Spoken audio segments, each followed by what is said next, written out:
Hi friends, నా పేరు Venkatesh. Welcome to Redis channel silver breads 2.4.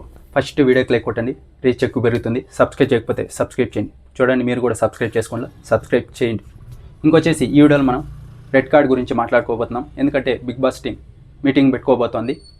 దీని గురించి సాటర్డే ఎపిసోడ్ నెక్స్ట్ లెవెల్లో ప్లాన్ చేసింది.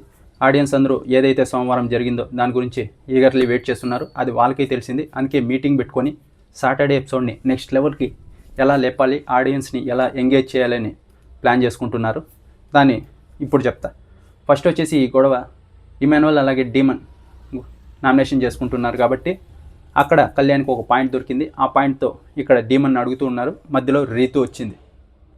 ఇక్కడ దూరిన దానికి కళ్యాణ్కి అలాగే రీతుకి కోటింగ్ ఉండబోతుంది. ఎందుకంటే కళ్యాణ్ వచ్చేసి చేస్తున్నాడు, రీతు వచ్చేసి మధ్యలో దూరింది. వీళ్ళిద్దరికీ కోటింగ్ ఉంటుంది గట్టిగా. ఇంకా ఇక్కడ కళ్యాణ్ బూతులు మాట్లాడాలని చాలామంది అయితే చెప్పారు, కానీ నాకైతే ఏ అప్డేట్ లేదు. నాకు తెలిసి ఏ బూతులు మాట్లాడలేదు. ఒకవేళ మాట్లాడి ఉంటే సాటర్డే రోజు టెలికాస్ట్ అవుతాయి, అప్పుడు గట్టిగా మాట్లాడు. నా దగ్గర అయితే ఏ అప్డేటివ్ లేదు. బూతులు అయితే మాట్లాడలేదు. చేర్స్ తన్నాడు కదా, అదైతే ఉంది. సంజన గారు ఒక్కరే బూతులు మాట్లాడారు. చూద్దాం. ఇంకా ఆ తర్వాత ఇక్కడ డీమన్ అయితే గొంతు పట్టుకున్నాడు. ఇది వచ్చేసి అక్కడ కళ్యాణ్ ఏది ప్రాబ్లం క్రియేట్ చేయలేదు, అంటే ఎక్స్ప్రెస్ చేయలేదు నువ్వు నా గొంతు పట్టుకున్నావని. ఆ ప్రాబ్లమ్ని కనుక ఇష్యూని కనుక అడ్రస్ చేసి ఉంటే కళ్యాణ్ ఖచ్చితంగా ఇది పెద్ద ఇష్యూ అయ్యేది. అప్పుడు సాటర్డే రోజు రెడ్ కార్డ్, ఎల్లో కార్డ్, డీమన్కి ఏదో ఒకటి వచ్చేది.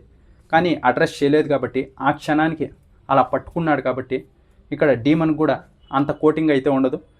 కాకపోతే ఇంతకుముందు ఒకసారి రీతు విషయంలో అలా జరిగింది కాబట్టి ఈసారి గట్టి కోటింగ్ ఇచ్చి ఎల్లో కార్డ్ ఏదన్నా ప్లాన్ చేయొచ్చు. ఇక్కడ డీమన్ కూడా అంత కోటింగ్ ఉండదు. కానీ ఇక్కడ సంజన గారికే కొంచెం ఎక్కువ కోటింగ్ పడేది ఉంది. వాళ్ళు ప్లాన్ చేసుకుంటున్నది కూడా అలాగే ప్లాన్ చేసుకుంటున్నారంట. ఎందుకంటే సంజన గారికి చాలాసార్లు చెప్పారు, ఆవిడ వినలేదు. ఇప్పటికే నాగ్ సార్ కూడా చాలాసార్లు కోటింగ్ ఇచ్చారు. ఎప్పుడు చూసినా మాటలు వదిలేస్తూనే ఉంది పర్సనల్గా కొంచెం అని. ఇప్పుడు ఇంకా కొంచెం ఎక్కువ చేశారు. అదైతే మనకు టెలికాస్ట్ చేయలేదు. సాటర్డే రోజు డైరెక్ట్గా చూపిస్తారు.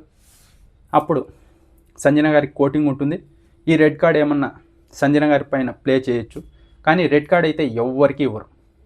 డీమన్ కానీ సంజన గారికి కానీ రెడ్ కార్డ్ అయితే ఇవ్వరు. చూపించి భయపెడతారంతే. మళ్ళీ అంత నెగిటివ్ చేసి బయటకు పంపించారు. ఎవరు మన తెలుగులో ఉండేది అదే, ఎవరిని ఎక్కువ నెగిటివ్ చేయరు, చెప్తారంతే.